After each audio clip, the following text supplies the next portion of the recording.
So, Joe Hardy, I think this is probably one of the most interesting situations I've had so far in doing this. It is the second interview of the day because you've gone out there and now gone 2 wins in a row. So, I mean, yeah, what's the kind of reaction to that? Yeah, good feeling. It's nice to win, innit? So yeah, it's a good feeling, man.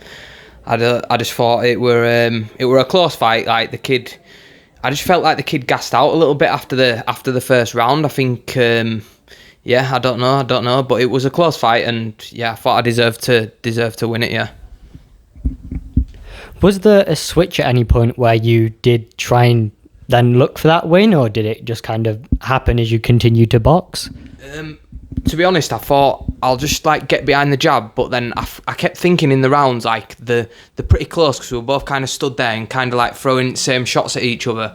And then as soon as I heard that last 10 seconds, I was putting it on him a bit, you know. So if I was to get a round or win the round, then the last 10 seconds could have won me the round, sort of thing. You know what I mean? So yeah, that's what I was trying to do.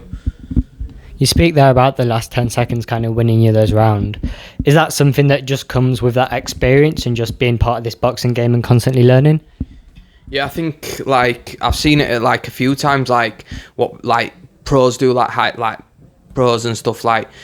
Obviously, if the rounds are close, you land them few shots in the last 10 seconds and just stick it on him for the last 10 seconds. That can win you the round. So that's just something I've seen over watching boxing and being in boxing over the years and stuff like that. So yeah. Now, I've spoken to a few of the pros who've obviously got wins in the home corner, and those guys are got the win now, going to go on holiday or whatever, enjoy it a bit. As a journeyman, you've got the win, but what's it kind of now? Just get back in the gym and keep training, or do you have a little celebration on the sly? Or what I'm gonna do is I'm gonna go home. I'm going to get a McDonald's. I'm going to have a McDonald's burger.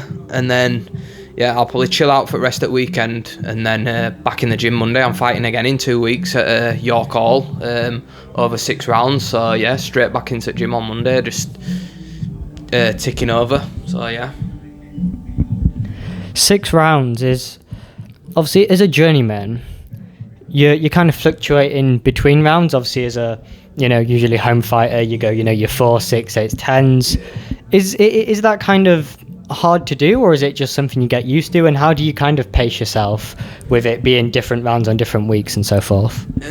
Well, I've only ever done 6 rounds, the highest rounds I've done. But to be honest, I think I prefer the 6 rounders because I'm a bit of a slow starter, me. It takes me a couple of rounds to get into the fight, so I prefer the 6s. But yeah, there's not really much difference between 6 and 4 rounds. There's not much difference at all. So now you've obviously kind of got the win there. You, like you said, have a fight coming up. But you don't really have training camps as such, because obviously you are constantly in the gym, constantly just waiting for that phone to ring. So when you earlier spoke about, you're going to go and get the McDonald's, obviously you still have to diet and you still have to be healthy and fit. But do you kind of have a bit of leeway with, what you eat? Or is it, after a fight, that's when you go and, have kind of a cheat meal? Or how does the kind of nutrition side of it all work? Mostly what I'll do is, so I get my meal preps and that through the week, so I'll eat clean through the week, do it, and say I ain't got a fight on a weekend, I'll do all my training, and then Saturday night I'll have a cheat meal on a Saturday night, and then that's it for me. That's the only cheat meal I'll have once a week. I used to work with a nutritionist when I first turned pro, and he says just eat clean and then have a takeaway once a week, because then you've got to live, haven't you? You've got to enjoy your food and stuff like that. So yeah, that's what I do.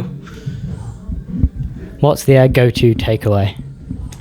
To be honest, I like a pizza, me, but obviously pizza's the worst one for you, isn't it? Putting weight on, because it's just bread, isn't it? It's just carbs, so it's the worst one. But yeah, I love a pizza. To be honest, that's my favourite one. Joe Hardy, thanks so much for your time.